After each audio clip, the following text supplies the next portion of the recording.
Hi, this is Butch Patrick, and you're listening to WithoutYourHead.com. Welcome to the station of decapitation without your head. I am Nasty Neil, and I'm joined by Michael Gross of Tremors 5, which is out right now as we speak. Yo, dude. Hey, how you doing? And I had a lot of fun watching the movie, so everyone should go get it right now. For Tremors fans, what are they going to expect from Tremors 5? Well, of course, Bert is back, and Bert, as usual, is prepared for one thing and finds quite another. I think he'll find some interesting and new chemistry between myself and actor Jamie Kennedy. I think they're going to find the locale extraordinary. I think it's one of our more interesting locales in that it is set in South Africa. We not only film it in South Africa, but South Africa is not standing in for something else, but it is in fact South Africa. Mm-hmm. So there's a great deal of local color, culture, some excellent South African actors, black and white, and I just think it's more of the same. Great monsters, much improved CGI over the years. This is not your grandmother's CGI, so the monsters I think come off very well. Some are practical, that is to say, in 2 dimensions, and some are CGI, but I just think I hope it's a great offering. And for me, the fun is in having Bert challenged in a certain way, psychologically and emotionally in a way that he hasn't been challenged before. We know what Bert does well in terms of he's a technologist. He works well with technology and works well with monsters and things like that. He doesn't work particularly well with other people. And so I think it's kind of fun to see him and Jamie Kennedy mix it up here, and the chemistry gets kind of fun. Mm-hmm. Yeah, I just talked to Jamie, and he said that part of the chemistry between you two as actors was you're very put together, and he's kind of all over the place. Would you agree with that? Yeah, exactly. I mean, in fact, it's like I'm more like Bert, and he's more like the character he plays. Jamie comes out of a stand-up comedy and improvisation and things like that. And I was, for the most part, before I got on the small or big screens, was essentially a stage actor and loved it, and was accustomed to having a script that was relatively finished and working on it for weeks and committing it to memory and making decisions and then presenting them to the public. And but making decisions away from the public. And Jamie is kind of like a let it all hang out sort of guy, and I tend to be more by the book, very, very Bert Gummer. So I think that chemistry shows on screen as well. They're not incompatible ways of working, they're just different ways of working. And I think that crazy kind of chemistry works very well for us and the characters. Yeah. And I don't want to give any spoilers, but do you think we'll see more of you two together in the future? That's my hope. Obviously, Neil, from watching this, and you did watch it, right? The door is wide open for a sequel. Should the fans embrace this, whether that will happen or not, I have no idea. We haven't made one of these in over 10 years, so I was as surprised as hell that we got a 5th one out of this. So whether there's a 6th, I have no idea. That's up to the gods, the people who are the statisticians at Universal Studios, and the fans. But yes, the door's wide open, and I think this crazy chemistry between these 2 unlikely people could be great for future undertakings. Yeah, I do. I think it's crazy. It's like they're the Odd Couple, you know. I could see them living together, and just nothing is easy between them. Nothing. I was going to say also, do you think it's even more topical now, the characters, than when Tremors first came out, because you have so many of the reality shows about survivalists and various monster hunters, and then you get a chance to kind of parody that in Tremors 5. You know, you're right. There's a certain crossover audience that there wasn't before, and I hadn't thought much about that, but I'm sure that's where some of the attention comes from. I mean, people like Duck Hunters and and these other survivalist shows, Naked and Afraid. I mean, what could be? And you do see Bert almost naked in this, so yeah, I think there's a kind of cross fertilization, if you will, with reality shows and this latest outing of Tremors. We're very much aware of the fact that we were making Tremors for a kind of new generation while trying to keep one foot in the franchise. I mean, we didn't want to remake this entirely, but we wanted to freshen it for people who may not have seen it before. Yeah, that's why I really like just about the opening scene, because you don't have to be a Tremors fan to watch the movie or have seen the previous ones to watch it, and it kind of tells you the backstory within, but makes it part of the movie itself. So you don't have to have seen the previous ones to get into it. You're right. I think that was a great choice. That choice largely came from our executive producer, Patty Jackson, and I think it was a brilliant one because it presents a little scientific, a little etymology of the monsters, if you will. Who are we dealing with here for people who had never seen it before? Great idea. Yeah. Now, shooting with a lion, obviously you're in a cage and everything, but how close is the lion to you? And what was it like filming with a live lion right there?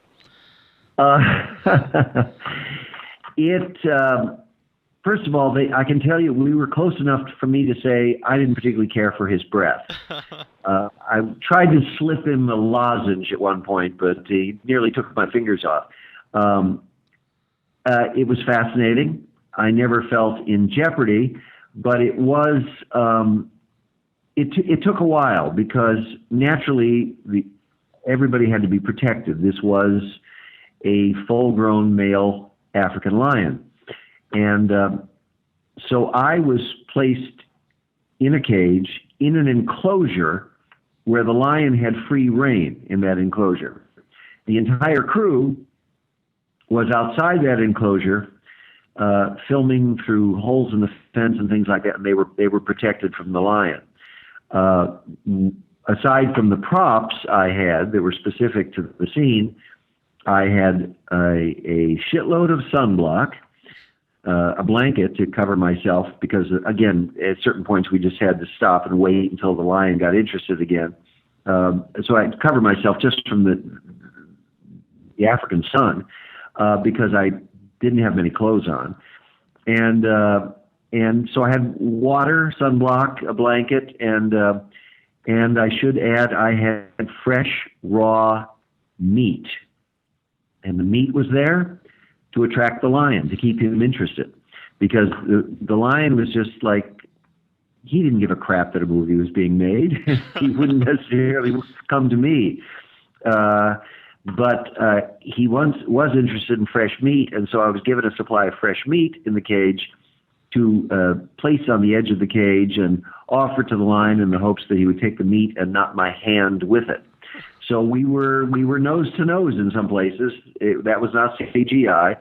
That was actually me in the cage with a lion just on the other side of the bars, and it was a fascinating little journey. Tiresome only because it was so warm out there in the sun. I always felt protected, but there were times that we'd say, okay, let's stop, but we couldn't because the lion would not leave the enclosure, so we'd all have to wait until it was probably about, I'd say the whole thing from beginning to end was probably, several hours of work where we just tried to grab what we could and keep the lion close to me so we had that one-on-one connection. Yeah. Most difficult part was actually feeling I was going to be burnt to a crisp in the sun, so I had gallons of sunblock and would occasionally cover myself with a blanket just to stay out of the sun because I burn easily. I have kind of light skin. Yeah, I'm a very pale man myself, so I understand your pain there. And I assume the other thing was, I mean, just it's a weird sort of vulnerability when you're actually, I hope we're not giving anything away here, in your underwear.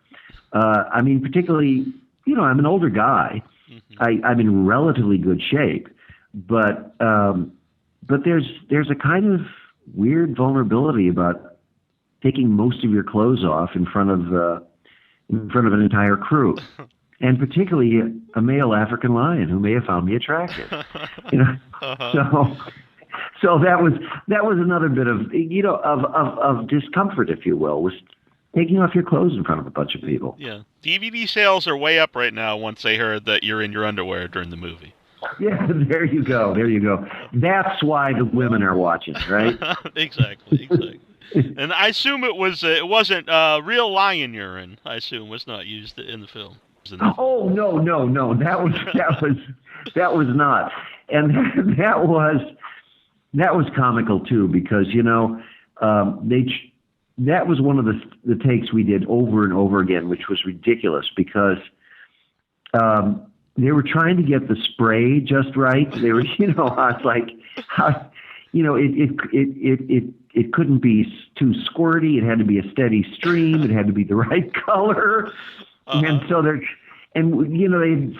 had all these weird high-tech things under pressure to make this, they had a pressurized water that was colored to a certain color and all this stuff, and cranking up this like a garden sprayer and all this stuff. And finally, I think what we used that was best, I said, look, we're wasting so much time here and this is taking so long. I think they finally poked a hole in the top of an empty water bottle cap.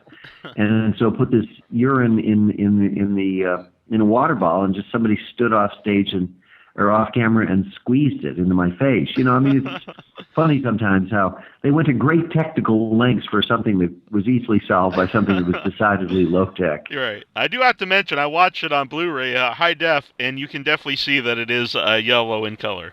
So very well done. Good. I'm glad to know that. That was. I'm just glad we never had to have. We ran out of water and had to have a crew member just piss on me. There's always the next sequel. They don't pay me enough for that.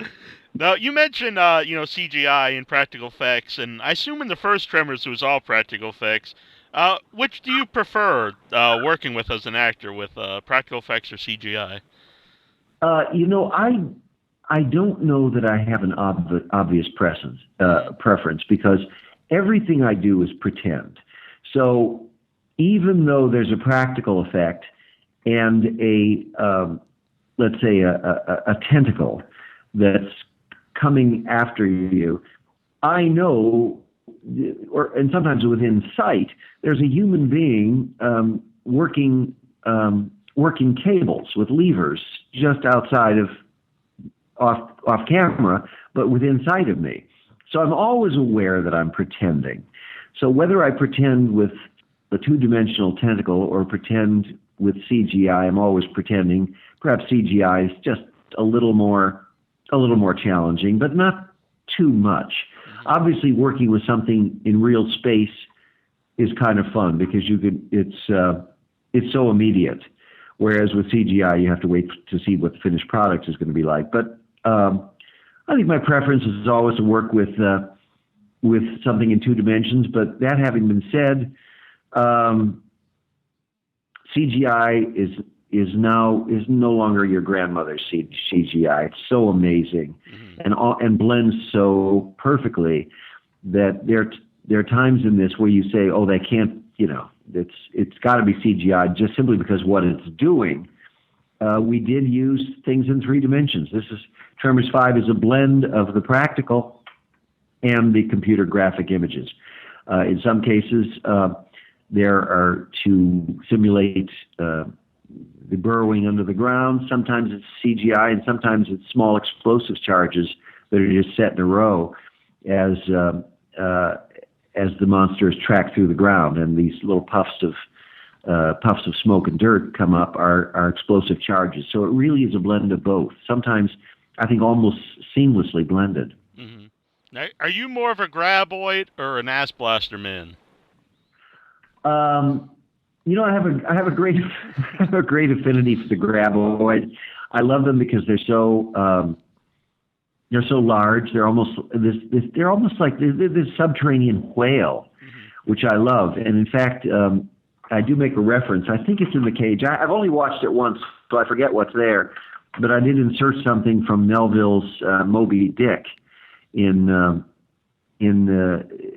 when he was getting sort of delirious in the cage, because I've always felt like Bert and the Graboids are a little like Ahab and the Great White Whale. They have a kind of bizarre relationship where they're dependent on each other for their survival. Bert needs purpose. Bert needs purpose in his life, and the monsters provide him with purpose. Exactly. And I always wanted to know, do fans ever send you different Atlanta Hawks hats? No. I've never been sent. I've never been sent a hat. And to be quite honest with you, this is. I work without a secretary and without an assistant and things like that, and so I do not provide a. I keep. It's not that I'm being evasive. I keep thinking someday I'm going to get a mailing address where people can send me things and have me autograph them and send them back. But because I work without, and I prefer the sort of simplicity of not having people around. Very Bert-like, wouldn't you say? Mm-hmm. I sometimes read fan mail, but I don't answer it.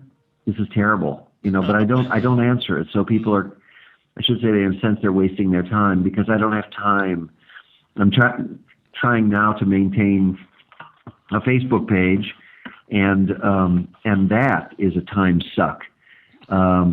So I post and I occasionally answer questions. So there is a kind of, if you'll pardon the expression, intercourse between myself and my fans.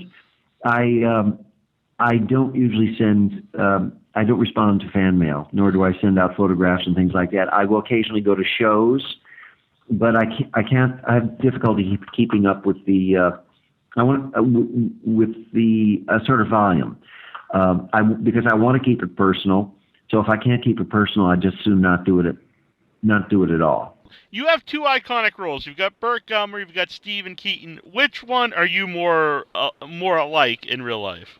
I really am a mix of both. For those who care about these things, and I don't know too much about it, I am a Gemini, and so I'm my own twin. I'm my own best twin and my own evil twin at times. Mm-hmm. And I do have opposites.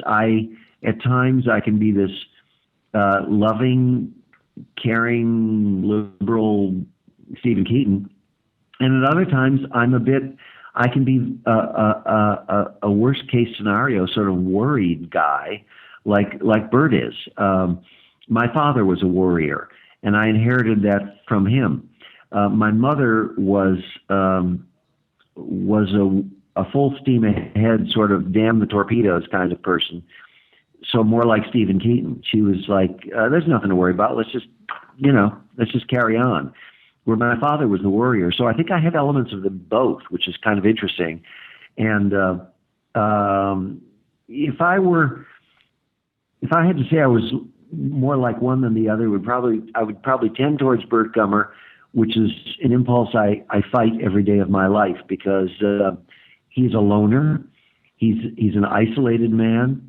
And as my father was to a certain degree, my dear late father was a loving man, but he could be very solitary.